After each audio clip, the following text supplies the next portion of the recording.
Hello.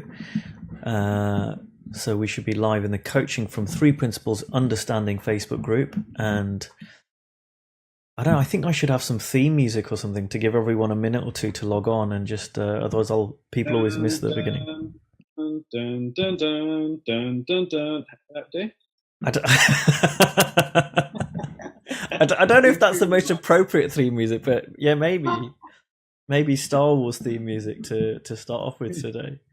So and hopefully we'll have a good turnout. So I'll give everyone just a minute to join. I think we've got one person viewing us so far, so we're not completely on our own. If you are, please feel free to write a little comment on the side of the page and say hello. Oh, we've got a few more, so I can see people are joining now. I think it's great how you had your mug match your shirt almost. I just noticed. It wasn't intentional, but it is kind of matching. It is a little bit, yeah. Great. So, more and more people joining. So, hi, Diane. Oh, she says hello. Hi, Arthur. Hi, Fiona. So we've got a bunch of people joining us today. That's great. I'm not going to say hi all the way through. I'm going to do a bunch of hellos at the beginning. Hi, Jill Whalen, Rui Galos, Emma Burns. I won't do a bunch of hellos all through because I know it's distracting, but I'll try and just say hello to everyone that's joined us at the start of this. Today is the next webinar. We got one in just before the end of October. I try and do one of these a month. And I'm joined by Rudi Kennard. And I think most of people should know you, because I think most of people that are interested in the three principles as something that informs their coaching are probably aware of the 3P Movies website, which I know you've run for many years. But I've really asked Rudi to be on this webinar today. I've kind of had a bunch of different people on here, and I've asked Rudi to be on here because we were talking recently, just catching up. And I know Rudi's been running a business, a 3P training business, for many years, which he is winding up. He's kind of going in a different direction, and I felt that there were some real practical lessons that as coaches we could learn from that, and I think real practical lessons you could share. So hopefully we can learn from some of the things you've learned from Rudi, and I'm really looking forward to this. And as usual, there will be lots of opportunity for people to ask questions as we go through. So that's kind of the main theme of the Facebook Live today. Again, keeping it practical as always. And I know, Rudi, you've got loads of stuff. We've probably got enough content to talk for 10 webinars, but we'll try and keep it compact and to an hour, and hopefully make it really very useful for everyone who's joining us today. You're laughing, so that's kind of to me saying good luck, Kush. Right, so challenge accepted. So for anyone that doesn't know you, I've mentioned a little bit about 3P Movies, but for anyone that doesn't know you, Rudi, can you tell us a little bit about kind of who you are? Kind of, I know this could go on for half an hour, but very briefly, kind of who you are. You know, what your background is, what you do, and kind of what your business was. Sure. Well, let's have a think. So I was originally a coach, having learned various mind technologies, and came across the principles about 40 years ago. Set up threeprinciplesmovies.com, which is a largely free resource in principles. And for the past 5 years, I've been running a Three Principles facilitated training program called Innate Being, and I've just finished an online conference. Okay, and it's really the training business that I thought could be really cool to talk about. So you started this 5 years ago, which was pretty much when I came across the three principles around that time. And I know I've attended a few of your events that you put on, a few of your retreats, which were really good. So can you tell us a little bit more about what that training business was, what you did, you know, what that looked like, what was the point of it? Well, I guess when I first came across it, the understanding. I went to Salt Spring Island. I went to the Department of Alcohol and Drug Services, which was around in those days. I went to the Pranskys. I travelled around a lot, and so I kind of took what I saw as the best bits from all these different trainings and kind of amalgamated it into what was called the immersion retreats, or innate wellbeing facilitator training. And the idea was really to get a community feeling, residential, peer-led exploration of the understanding. So people could be there, you could have meals, we can support one another alongside the presenting the three principles. So it's just a bit of a different way of doing it, and one which became quite successful. Okay, so just bear with me. I'm hearing that people are getting your sound in and out, so I'm going to change a couple of settings, and hopefully that will be better from your end. Do you have headphones, by the way? This just proves this is absolutely live, because I know I was doing one of these beforehand. I'm going to go to the office. I'm going to go into the office. Might be my internet connection. If I sit right next to the router, that may be better. Hang on a moment. So we've ruined the lovely background that you had, and now making it more messy like my background. So it makes me feel better now that. Welcome to my messy office. So I've had a few people saying yes. Background's gone in and out. So I hope that helps. I've changed a couple of the settings on this as well. So I hope that helps. So I think what I heard you say, Rudi, was you went around, you did various three principles trainings around the world, from Salt Spring Island to the Pranskys and everything else, and you tried to amalgamate those trainings, kind of the best of those things, and brought it back to the UK. And I think at the time you were one of the very first people to do this kind of work in the UK. Is that correct? I think One Thought with Aaron started about a year before us, and I think Jamie started not long after us. I think lots of things happened at a very similar time, actually. So I don't know if I was the first, but I was probably one of the first. Yeah. Okay. And so the quality, and I want to get this across, the quality of the training that you delivered was from someone going through it was really, really quite high. So could you tell us about some of the people that you had attending this, these trainings?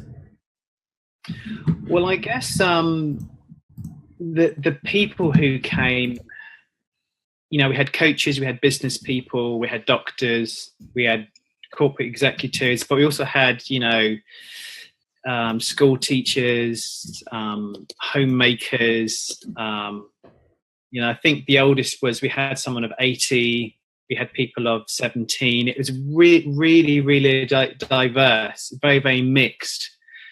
And it was wonderful because there's a real mixing pot of culture and age and different levels of understanding. And I really like that, because I think a lot of trainings can be a bit homogeneous. So you get lots of coaches, or, lots of teachers, or lots of similar kind of profession people.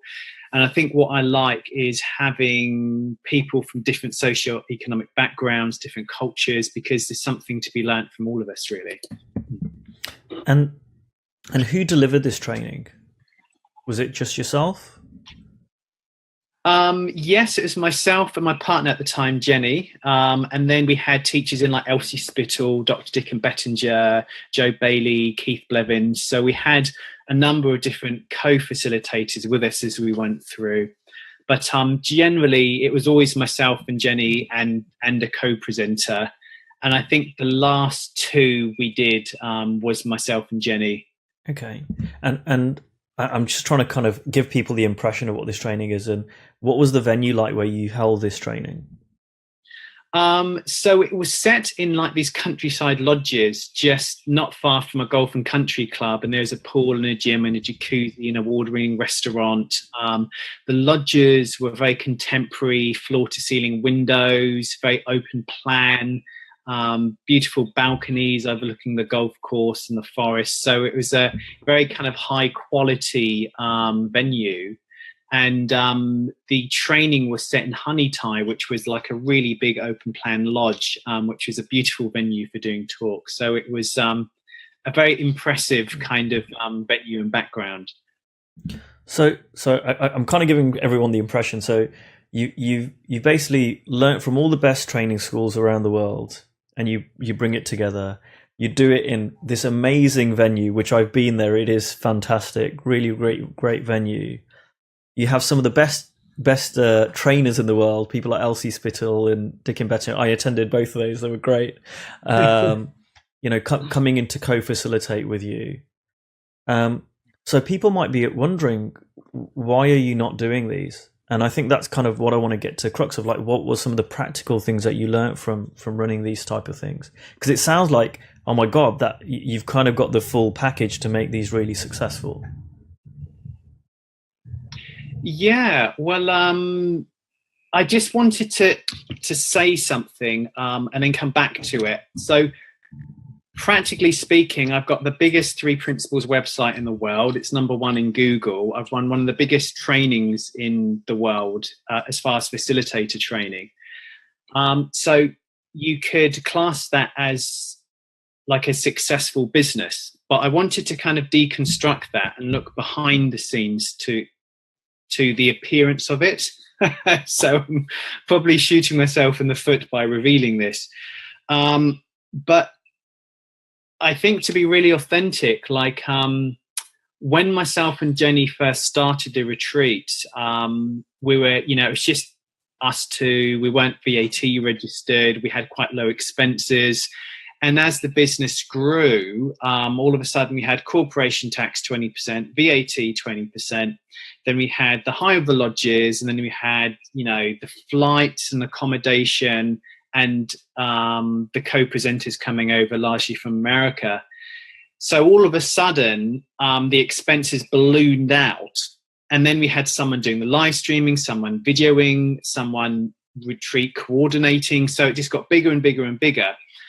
And I guess most people paid about, between about £850 and £1,000 to be there for the 5 days residentially. So to all intents and purposes, it kind of looked like we were raking the money in. But, and it's embarrassing to say this, but I did actually, and I do apologize to Jamie Smart and Michael Neill. I was a bit judgmental of them charging so much to do trainings. But then when I did that myself, I realized, oh, you do actually have to charge that amount with all those expenses. And so one of my biggest learning curves was I just didn't charge people enough money because I wanted to keep it affordable. And in so doing, there wasn't enough profit to pay my staff as much as they deserved. And there wasn't a lot of money left over by the end of the retreat for myself and Jenny to get much of a wage, even though to all intents and purposes it looked like it was a hugely successful event. And it was, as far as the impact for the people, the realizations of the people, the feeling in the room and the transformations. But from a business perspective, I realized that if you're running a business, you do have to charge accordingly. Otherwise it becomes completely unsustainable. You know what, Rudi, I'm so touched by that, because I want to give such huge kudos to you for being on this webinar and really being honest about it, because, I think, and I'll just talk about myself. I won't talk about anyone else, but I know when I started out and you're like, oh, I'm doing this as a business, there's a real temptation to just talk about the positive stuff. There's a real temptation just to say, well, it's going great, and I'm doing this and I'm doing that. And there's some real challenges that we face. And funnily enough, you mentioned Jamie. I remember when I started training with Jamie in 2012, he said something, I've talked about this before, that one of the key differences between men and women, there was some survey done around being successful in business, is that men tended to spend more money on looking good, like fancy business cards and mahogany desks, and women tended to ask for help more. and women were more successful. And I've never forgotten that, because I was like, you know, it's kind of a lesson to me, like, don't do the typical thing that I used to do, which was just like, yeah, it's great, I've got no problems, you know, because like, really, I just want to thank you from the bottom of my heart for being honest about that, because so many people don't understand that. And I know that, I mean, I see regularly people online going, oh, this is so expensive, and people are charging so much money, and da, da, da, da. And I know, you know, now running the things I've run, quite often it's a lot more work than it looks. It often takes a lot more time, and there are expenses that I never considered. You know, you talked about corporation tax, you talk about VAT, and then you've got insurance to pay for, you've got the cost of any accommodation if you're providing it, you've got the cost of venues if you're doing something in person, you've got cost of co-presenters and co-facilitators, and these are just real practical things. And I know for me, I'm interested in kind of what you think, but for me, one thing that I learned early on, and it probably helps having a wife who's an accountant. She was my girlfriend who was an accountant. Right. And I kind of was caught up too, right? I was a little bit like, you know, just build it and they will come. This is the most amazing understanding, and I just need to put it out there and people turn up. And I remember the first event I did, and we had one person attend. I lost money on the first event I did in Birmingham. And it was like a real wake-up call. And I really didn't want to admit my girlfriend was right. You're like, you know, like, no, I don't believe in this, like just looking at the numbers and whatever. And I realized that no, it helps to look at that and look practically, you know. So now when I run my business, I'm and the funny thing is, now we're married, she does my account, so I can't even hide. You can't hide anything from her, right? But it's been really, really helpful to see that there's some real practical things like, well, what are my costs? What am I spending on training? What am I spending on giving out books to people? What am I spending on this, and this? And how much money have I got in? And I remembered about 6 months ago, I had my best year ever, right? In terms of, like, it's grown year on year on year, and my turnover had gone up by about 25 grand. And then when I looked to the bottom line, in terms of how much money I'd made about £4,000 more than I'd made the year before. And I was like, yeah. Huh? How did that happen? And you know, turnover is not the same as profit, and it really focused my mind, you know, on, oh, this is a business. So if I was running a business where I had a shop, and my grandfather had a shop, so like there's been in our family, like, you know, you look at your stock and you look at your cost of rent and staff and all the rest of it, and the principles aren't a business, but if you're running a 3P based business, it's still a business. So I'm kind of curious on what you think about that. Yeah, I mean, my turnover was huge. I could say I'm on a 6-figure income, that whole thing that people say, but being on a 6-figure income is very different when you break it down to see how much you're actually earning. You may not actually be earning much more than anybody else after expenses, and I don't think I was, to be honest. And so it's like, I mean, the first time I launched the retreats, it was an idea. It's like, well, why don't I do like a residential 3 principles? Because it just hadn't been done in England, at least, like a residential 3 principles facilitator training. And I spent ages. I did the website, I did the marketing, I created all the photos, like about 2 months of work, launched it. 1 person signed up, and I gave up. So but the thing is, just because it hasn't worked doesn't mean to say you shouldn't do it. It just means you have to realign it. So what I did is I went back to drawing board. I didn't have Dicken or Elsie come over. I thought, you know, I'm going to run it with Jenny, and then we won't have anywhere near the expense. I'm going to try and get a reduction in the lodges. So I worked it all out, and we launched it again. And the first retreat I think we only had maybe about 9 people, but it was enough to cover everything. I think we made like £50, but it launched it. I got video testimonials. So the second one we'd done with the video testimonials and the written testimonials and the word of mouth, we eventually made a profit on the second one. And so again, it's been going 5 years now, and one of the reasons I'm wrapping it up, so to speak, isn't because it's not successful and it's not helpful for people, because a lot of the innate wellbeing community are desperate to keep it all going and to keep the retreats going. But I guess when your heart's not in it, even though it could be successful, you need to just follow that gut instinct. Because before the principles, I had a successful photography practice, and I did it, enjoyed it, and after 4 years, I decided, I want to make a living from the principles, and I gave up my photography practice. And everyone thought I was completely insane because, we had a stream of income coming in. But I'm so glad that I gave it up, because I started something truly in line with what I wanted to be doing. And now the same things happened, whereby I don't want to be having to constantly market my courses and constantly market my trainings and creating more trailers and videos. I want to be out there in the world just connecting with people online rather than promoting a course. I want to be working to get this understanding out there globally, hence why I've started a social funding site for creating a 3 Principles documentary. And so my volition has always been to do that, but sometimes, if you got, I don't know, as a metaphor, if your hand's full, like you can't pick anything up, like you have to let go of something before you can pick something up. And again, this is a personal belief, as you know, Ankush, but you can do one thing fantastically well, and you can do 2 things pretty well. You can do 3 things, and then you're starting to get in trouble. And I think trying to do one thing really well is what I'm interested in, to do it fantastically well. And so you have to put something down to pick something up.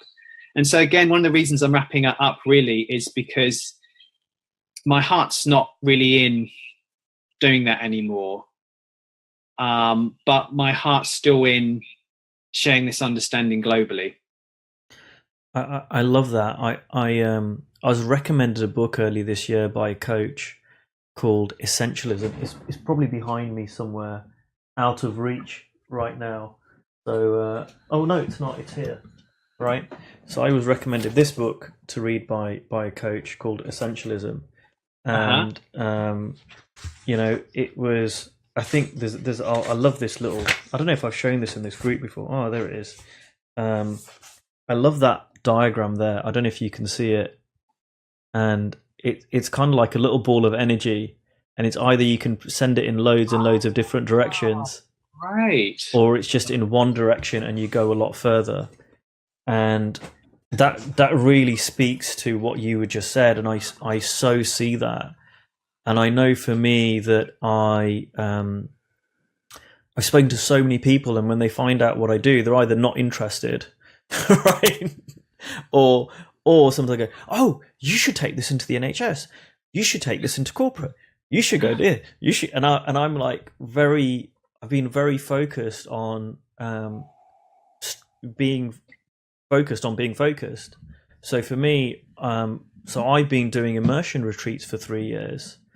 And I've, like you, I've kind of done yours, and I've done training with Jamie and all the other different things. And I was like, okay, how am I going to bring it together in my vision and do that? And it's taken me a few years to really, get the momentum going and to do it well. And I know if in the meantime I'd kind of gone off and go, ooh, shiny thing there, shiny thing there, and tried to do all these different things, I would have ended up doing them badly. So I kind of, I've done with 2. I'm kind of like working with 3P coaches and then doing my immersion retreats, and I think that's a nice balance for me. But you're right. It's almost like a lot of coaches say to me, I don't know who to talk to. I don't know where to take this. And I'm like, that problem really goes away pretty quickly. And then your next problem becomes, how do I sort out all the different places I can take this and put my energy, and how do I just focus on one thing? Yeah, I know. I think as inspiration bubbles up and new ideas are formed in your mind, you have to have discretion as to which one you should act on, because it can take an awful lot of work in the form. And the threeprinciplesmovies.com website, I mean, that was a good pretty much 4.5 years of my life.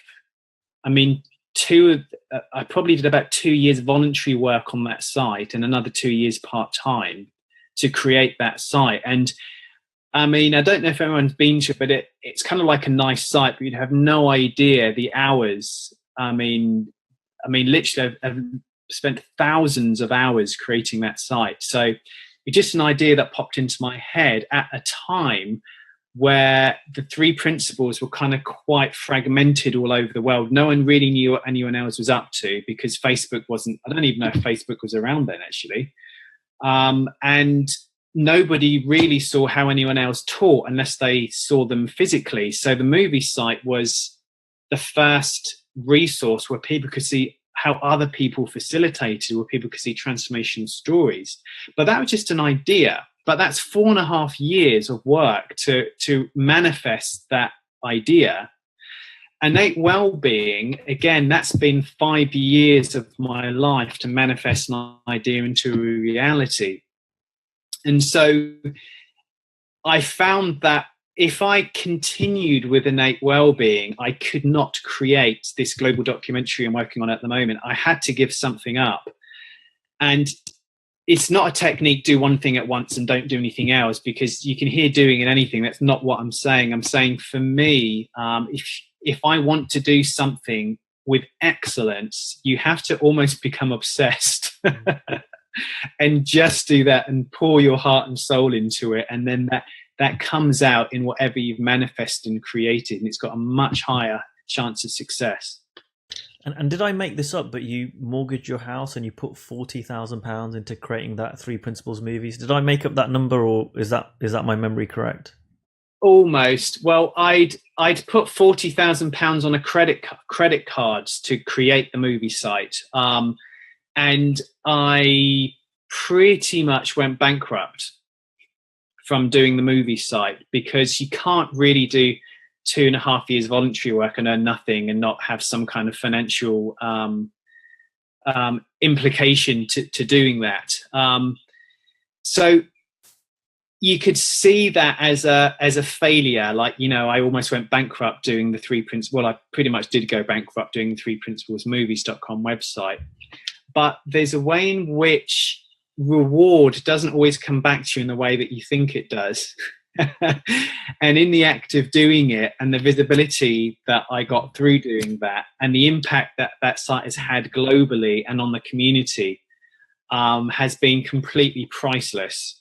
So I was willing to take a personal burden for an impersonal truth getting out there into the world.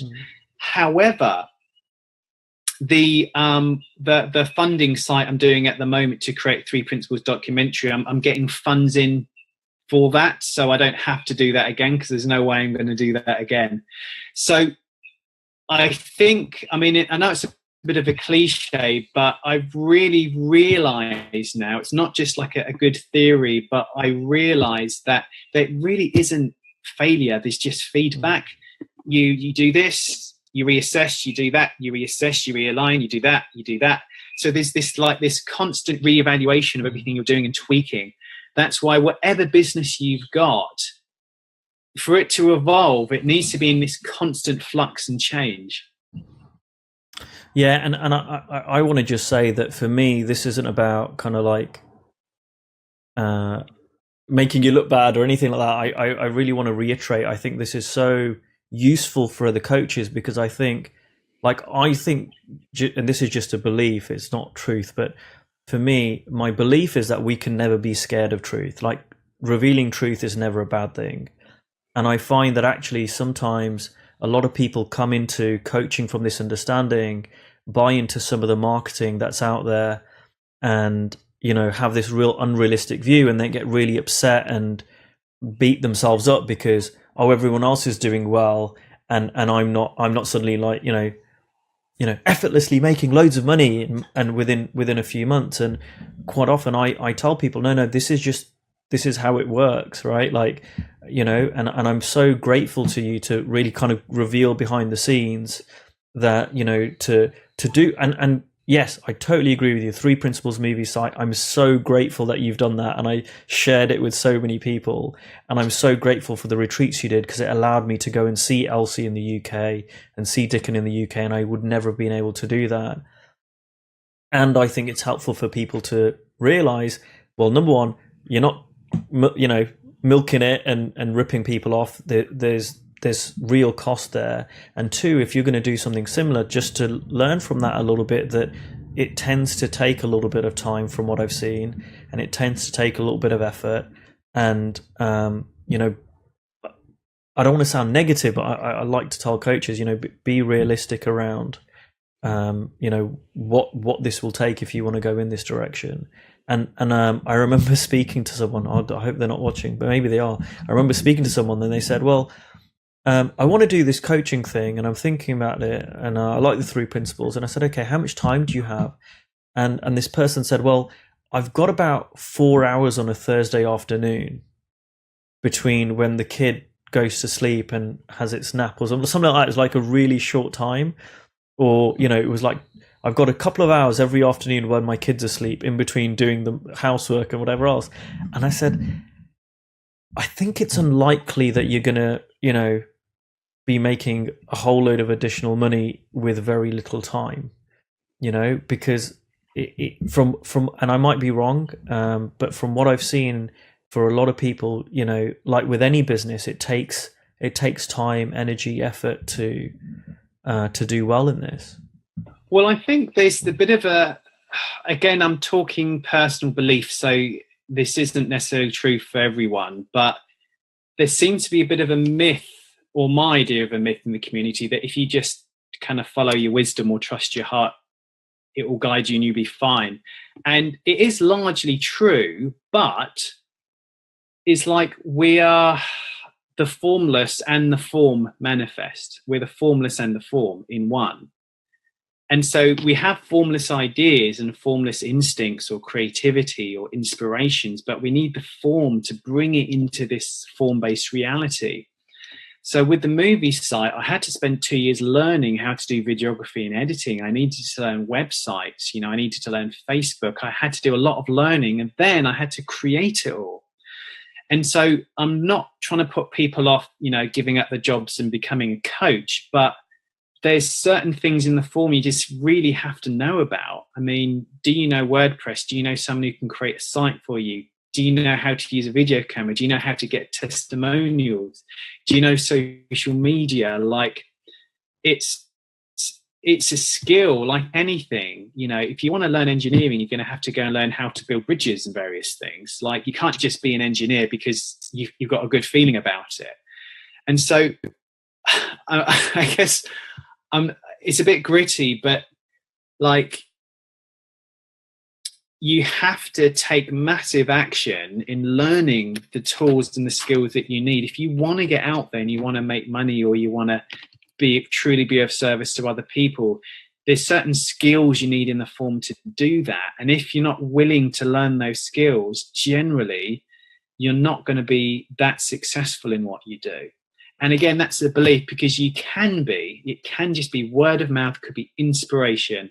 So I'm not, everything's on the table here, but generally speaking, the only way that I managed to I've filled every retreat up we've ever done. It's been booked out, but that's been an enormous effort of advertising and Facebook and testimonial videos.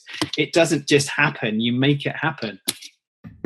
Yeah, I love that. Thank you again for sharing this. This is exactly the kind of conversation I wanted to have. And and it doesn't, and I love that, because the route you've gone down is very different in some ways to the one I've gone down, because I didn't start a retreat business. My immersions kind of came afterwards. I started with the one-on-one coaching, but you're absolutely right. I've had to learn various things, some by just kind of failing and trying and whatever, and some of them through training and all the rest of it, and around kind of what does it really take to get paid as a coach? How do I really give people an experience of me. What does that look like? And all sorts of things around that. It's really been a huge learning curve. You know, one of the things I will say, because I'm aware of the time, is that I really want to make this interactive. So you and I have been talking for over half an hour now.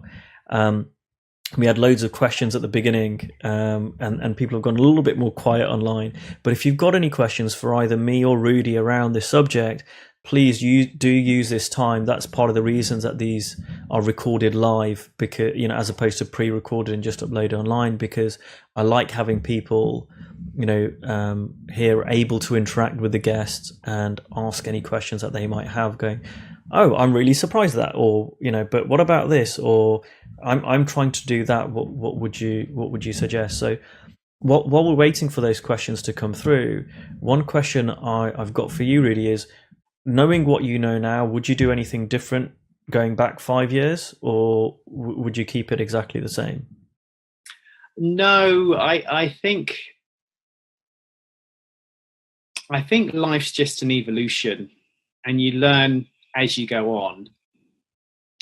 I've had lots of people say I should do and shouldn't do various things, but I've always stuck to what I felt I've needed to do, and it's kind of worked out in the end. So I wouldn't actually change anything, but in the act of doing things, you change how you do it next time.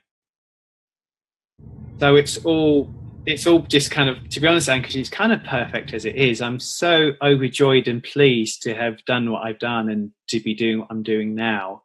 And I wouldn't change even a second of it.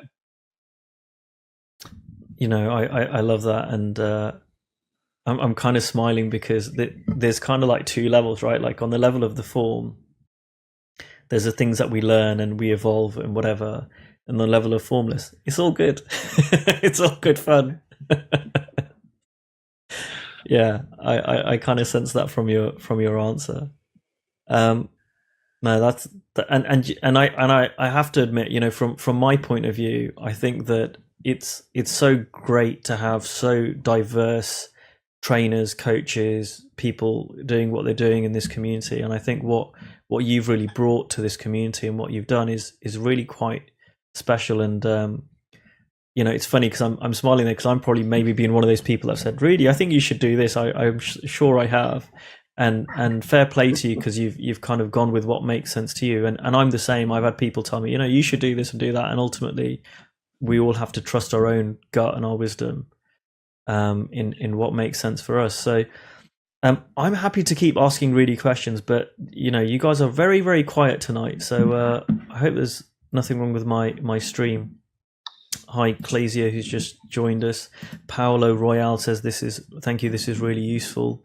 We have Arthur Oysed, who said he read the Essentialism book for the second time and he really saw it. And we've got a question from Diane. So she said, as I listened to you, Rudi, my alarm bells went off. I'm attempting to build my business, one-to-one coaching. I would like to venture into setting up a couple of informal workshops. And she's got one coming up. I think she's still typing away and completing a question. But maybe you've set some alarm bells off for Diane in terms of whether she should or shouldn't go into doing some workshops. Well, I'll give some top tips as a business person running, and then maybe we'll get some more questions or Diane will finish. So what I've noticed, and again, we're in personal belief land here. This isn't the principles talking. This is just Rudi's personal opinion here. But what I've noticed is that when I've had a course and I've put video testimonials, I get twice as many people booking than if I don't. That's one thing. Because it's like TripAdvisor. You go to a hotel and you can read the hotel, but of course the hotel is going to say how great it is. But when you read people who've been to the hotel, you're more likely to trust them. So having video testimonials is really powerful for what you do. The second thing is for one-to-one coaching, is if people can go on your site and they can book a coaching session and pay for it then and there and book it in the diary, again, that's when I got a lot more one-to-one bookings, because people want it really easy. They don't want to have to phone you or email you and then email back and forth with the day and then have to try and send you a bank transfer. If it's all really simple, you get an awful lot more bookings.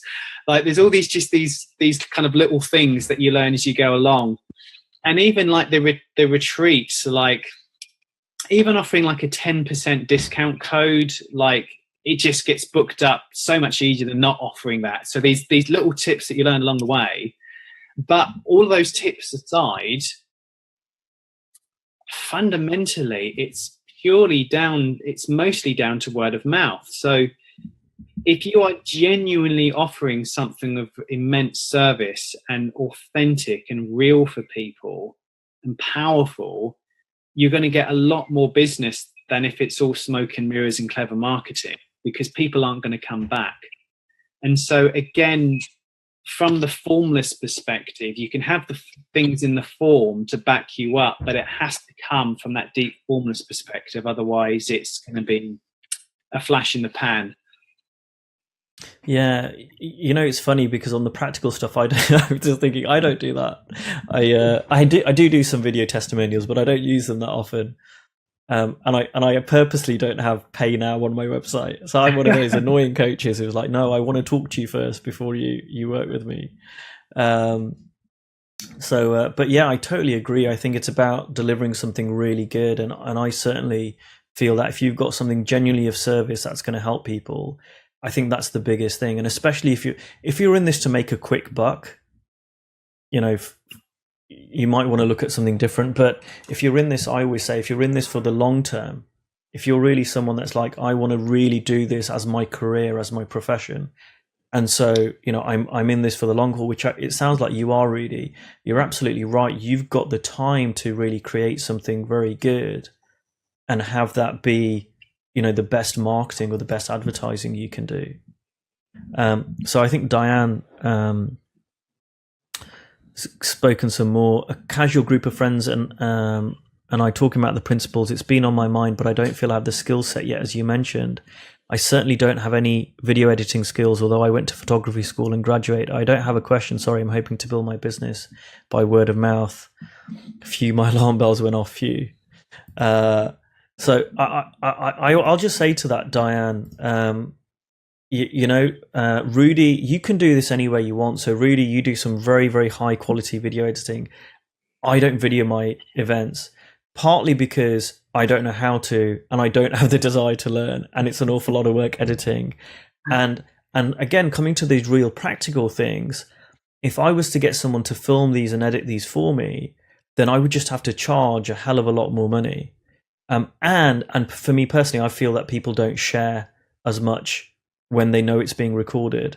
And I know you edit things out, Rudi, and I just think that's too much work. So I don't do that. So you can do this. You don't have to do it exactly as Rudi's done it. You don't have to do it exactly as I've done it. You can do this in whatever way. And I think I don't know what you think, Rudi, but my advice would be it's better to do something rather than nothing. It's better just to get started, do something in a way that works for you and gets going. If this means you have to go into a community hall and do a talk for 20 quid, but you get the community hall free of charge or whatever, and it means you start, then just start. Yeah, I mean, when I first started teaching this, I don't know, maybe 10 years ago or something, I did just get community halls, and I did the talks via donation. So, I mean, this, it's 10 years ago. It's quite a long time ago for the UK. And so it's funny, people used to come from all over the world to my talk via donation because there just wasn't anything happening in Europe compared to what's happening now. And people used to pay us £10 or £20 or £100. But by doing it via donation, it made it accessible to anybody who wanted to come. If you had no money, that was okay too. And it gave myself and Jenny practice talking about it.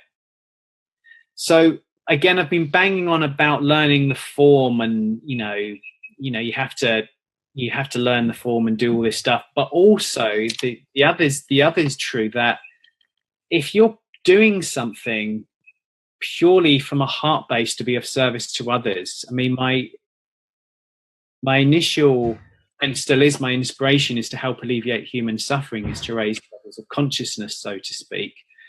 And from that volition, there's a way in which things kind of work out for you. I mean, I know that's like another belief. I can say that they've definitely worked out for me. But that volition of, that authentic volition of truly being of service and inspiring other people, that does have a way of which it shuffles the form of life around to, like, for instance, I did a free one-to-one with this guy, and he came on loads of courses via donation. Then he got me into work with the National Health Service. This is years ago. And so I'm constantly getting kindness back from people because I'm giving it out. I love that. I love that. And I would like to think I try and live in that way too. That, you know, I was talking to a coach today, and I was telling this person, I was like, look, just serve, just help someone. And, you know, my view is that, you know, if I'm speaking to someone and I'm not the right coach for them, or I'm not the right person for them, it doesn't cost me anything to recommend them to someone else, right? Like, we're so lucky now, and I think people that are very new to the principles don't realize how much it's changed. And I've only been around it 5 years, but it was even more of a dramatic change, you know, before that. But if someone wants to learn about this stuff, they can watch stuff for free online, right? Then you can buy stuff for a tenner or £15, you know, for a number of really great books. You've got the kind of groups like this that I'm doing. All of this stuff is online for free as well. And then you've got coaches who are starting out that are charging 10, 20, 30, 40, 50 euros, dollars, whatever. And then you've got kind of the other end of the scale, that if someone wants, and some people do want to pay $70,000 to Michael Neill, right? Because they want that kind of experience. Funnily enough, I was talking to a guy recently, and he said, I want to learn more about this. What should I do? And I said, well, there's a scale. You can go and look at stuff online for free, or you can end up hiring Michael Neill for 70K. And he went and hired Michael Neill for 70K, right? He came back, he emailed me, and he went, do you know what? I've decided to hire Michael Neill. And I was like, okay, you know, so there's something for everybody at whatever price range. And we're so lucky. And I think you're right. If we just come from a place of service and just give, that might mean go to someone else. I recommend people to other coaches and clients stuff all the time. And it does, and I think it does come back. I can't prove it. Again, it's a belief, but I do see the more that I show up in that way, the more comes back to me. Yeah, and also, if you buy a car for £500 or you spend £50,000, you're almost guaranteed you're going to get a better car for £50,000. But with money and the three principles, it's not a definite correlation. You can spend a lot of money with someone and spend a lot less and get more. For instance, Sydney Banks, the uncover of this, he didn't charge much. You could go and spend a weekend training for like $100. And like Elsie Spittle again, like she doesn't charge much for her courses. And so I think if people can look beyond the marketing and the price tag and just look at the resonance. I mean, you can watch a video of someone and get a feeling, get a feel or resonance of that person, and ignore their marketing or their price tag, whether it's high price tag or a low price tag, whether it's great marketing or not so great marketing. Because like someone like Dicken Bettinger, I mean, he designed his own website, and his website isn't brilliant, and he doesn't charge a huge amount, but he's fantastic. Do you know what I mean? Yeah. So you can't put money as, okay, because this person charges more, they're going to be a better trainer. It doesn't really work like that in principles. It just has to come down to people that you resonate with. Yeah. I so agree with that. And also I love it because a challenge for newer coaches like myself is, therefore, if I've got to charge something, I've got to make sure it's really, really impactful. That's the kind of flip side to it. So you're absolutely right. And I remember when I started my immersion events, I was like, why would someone pay me? Why wouldn't they go and hire someone else, right? and so it really challenged me to go, right, I need to make sure that, then again, it comes back to this whole service thing. It's like, and I saw that with your retreats, they weren't just any old thing. It was something of very high quality, and something that was really, it was something really special, I think, you created over there. We've got a few more questions, so I want to try and get to them. Arthur is saying, so if I do want to do an event, I think I would do it just for the fun of it. And I've got a space for free, a beautiful hotel where I get a room for free. Any suggestion on the easiest way to get 5 or 10 people on that, a one day or an evening event? I guess what I would do is, again, it depends on the skills that he's got, but I would have a nice image, like inspirational image. And here's the thing, and I haven't got much time, but this is an impersonal understanding. This understanding has got nothing to do with the personal, but it has personal implications. So people go on courses often because of the personal, fix anxiety, get over depression, let go of fear, want to feel more relaxed. They're going to it because they often want something, or they want something that they can then give to other people. And so your marketing has to say what people want to hear. Now, I'm not saying you have to lie, because as a fact, people who come on my trainings, and I think a lot of other trainings, they do experience a massive reduction in overthinking, a massive increase in well-being.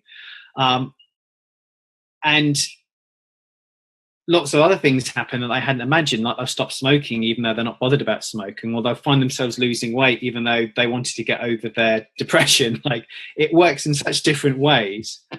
But what you can do, you want to think about the market you want to attract, what's relevant to them and helpful to them, and market in that way. Because the 3 principles understanding is like clay, and you mold that clay around the population you want to talk to. So it's not as if you're being inauthentic or you're lying. You're not principle centric. You make it relevant to the population that you're working with. For instance, if I went into an organization, I wouldn't talk about trusting the feeling and the spiritual nature of life. I would talk about insight in the moment. I would talk about states of mind. I would talk about how productivity is increased by understanding the nature of thought. I just made that up, but you would mold the understanding around the population. So it's getting clear in who do you want to attract, what does that population need or find helpful, and gear the marketing around that. I love that, Rudi, and I think that's so true. I personally don't do a lot of marketing, but I totally agree with you around really being clear around who is this aimed at and what do they want. Not what you want to tell them, what do they want. And if what they want is something that you can't deliver, I think this is where the integrity comes in, then I wouldn't deliver that. So if someone said, hey, I want to attend your training because I want to guarantee that I'm going to be really, really happy in my marriage, I will not offer that, because I say, look, I can't guarantee that. I can guarantee that your marriage is a reflection of your thinking right now, and I can help you remove your misunderstanding, which will, help you in your marriage, but it will help you kind of move forward. It's not a guarantee of anything. But you're right, it's about becoming clear around what it is that people want, and then talking to that in terms of the principles. And I think Jamie Smart used to call it backing the principles into the subject, and I really like that, as opposed to starting with, hey, you don't need to worry about money, you don't need to worry about this, you don't need to worry about that, it's all inside out, and people going, yeah, great, we're going to go to that other course. It's really because there are real practical benefits of this understanding. You explained it far more eloquently than I'm doing right now, but no, I love that answer. So Chris Davis says, so grateful to you, Rudi, for creating the website 3principlesmovies.com. In spite of the sacrifice and challenges it took to make it happen, I had no idea of the backstory and the risk and sacrifice that went into the creation. So I thought you'd like just to hear that, and I kind of totally agree with that. Lynn says, I have been coaching women who are recovering from divorce due to infidelity. My work is mostly one-to-one. Do you think workshops work for specific niches like this, or are they better attended when you talk about the 3 Ps to the more general public? It really depends what population that you're working with. It really depends on the population. I think workshops can be really powerful for people, but if the population is maybe slightly traumatized or can be a bit sensitive, like if you're talking to a whole bunch of people in a recent bereavement, for instance, you want to maybe have like a group kind of workshop, but have some time for one-to-one with everybody. But then if it's just for like coaches, for instance, then the workshop is fantastic. It really depends on the population. Like sometimes, like someone's asked, my friend's, I don't know, dad's passed away 3 days ago. Do you think it would be good for him to come to the retreat? And I'm generally, well, possibly, but I recommended that not to come. So, because there's a time for everything. Yeah, and I think Lynn's question was really around doing specific niche workshops or general ones, and I know that you do both, and I think my view on it is I don't like the word niche, but I do like what you said about targeting certain populations, and I would say talk to populations with whom you've got a connection with. So, I do a lot of work with men from the personal development world, but I spent 10 years in that world, not as a coach, as attending different workshops, but I had a network and people knew me in that. So it makes sense to talk to that world. But if you are, if you've got a really strong network of lawyer friends, for example, or some network in that world, then, do a workshop for lawyers. So I think it's useful rather than going, oh, that's a good niche, they'll pay me lots of money. I think it's often better to look at who also is in your community. Now, that's not to say you can't create a community, but like we've talked about, that takes a bit of time, and just be aware of that. So I wanted just to add that too. We're pretty much out of time, but before we finish, I really wanted to give you a platform to talk about your documentary, because I think it's such important work, and I really want to support you on that. So apologies if we couldn't get to all the questions. I know maybe we had 1 or 2 left, but tell us a bit about your documentary, Rudi. What is it about? So what I would like to do is my first big insight before I came across the principles was an experience. I just had an experience spontaneously. It changed everything for me. I won't talk about it now because I haven't got time. But I saw that actually, as human beings, we're whole, we're complete. We have access to this. We're spiritual beings, basically, that can't actually be broken. We can think that we're broken, and it's going to appear and feel true, but it's not actually true. And so what I want to do with the documentary is get this understanding of the principles out there to go mainstream. And I don't know if anyone's seen my animations. I think I released one animation called The Missing Link. You did in our group, so I think a lot of people should have seen that. So it takes the word 3 principles and paradigm and insight and inside out and outside, and it gets rid of the terminology and just puts it in very simple and basic and relevant terms for the average person, if there is such a beast as an average person. So the documentary is going to be completely geared to the average person in words and ways and metaphors that are relevant to them. And it's going to have a cinematic element whereby there's going to be a main protagonist or actress going through life having kind of adventures, and that's going to be a metaphor to how life works. So my vision for it, I guess, is to drive an enormous amount of interest towards the 3 principles understanding, but more than that, to get this simple understanding out there to tens of millions of people, just way outside of the community. Because in my mind, there is a tremendous amount of unnecessary human suffering. and all suffering is coming from a misunderstanding of who we actually are and how we actually work.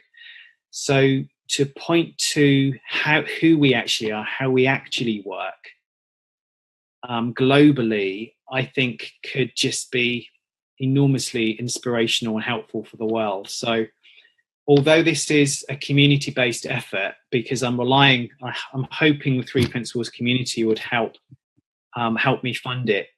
It's bigger than the community, and it's for the world. And if people wanted to support you, how can they do that? I've got a GoFundIt site. It's I don't know. Shall I put the links somewhere? Yeah. So you're in the group, so you can put it in the comment section below. Okay, I'll put it in the comment section after that. But it's GoFundIt/3P movie. And basically anyone that donates, they actually get something. So they get access to trainings and videos and various things. So it's not that I'm just getting money for the documentary. Anyone who donates, they actually get products as well. So it's like a real win-win situation. Fantastic. And you need to raise quite a lot of money. It's about £100,000. Is that correct? Well, I need 100,000, but having just finished the Realizing Resilience conference, I've actually got nearly £10,000 already. With the profit from the conference, which is going straight to the documentary, I've had people donate to my bank account, and then I've got the social funding site. So between all those avenues, I've raised about 1/10 of what I need so far pretty quickly. But again, to do it properly, to do it cinematic and creative and relevant to the average person, it is a huge project, and I just want to do it properly, and I need money to do it properly. I need help to do it properly. Composers, actors, actresses, locations, color graders, editors. I mean, it's just like this endless amount of resources you need to make a good movie. Well, I hope if for some people they might like to check out the site, maybe they want to buy some of the products anyway, and in turn they know it's going to a good home. So please do check that out. We'll put the link below. Neil's saying he's going to put it. It's linked on the event page as well. So thank you so much for today. Thank you so much for being so honest about your business. Like really, I can't thank you enough. I think it's going to help an awful lot of people. We've had a bunch of people watching. I know loads of people watch on the replay too. So thank you, Rudi, for today. Thank you for all that you do for this community and all that you're doing in the future. And we really, really appreciate it. Bless you, Ankush. Thank you very much. Thank you for the invite. I appreciate it. And thank you all guys for watching.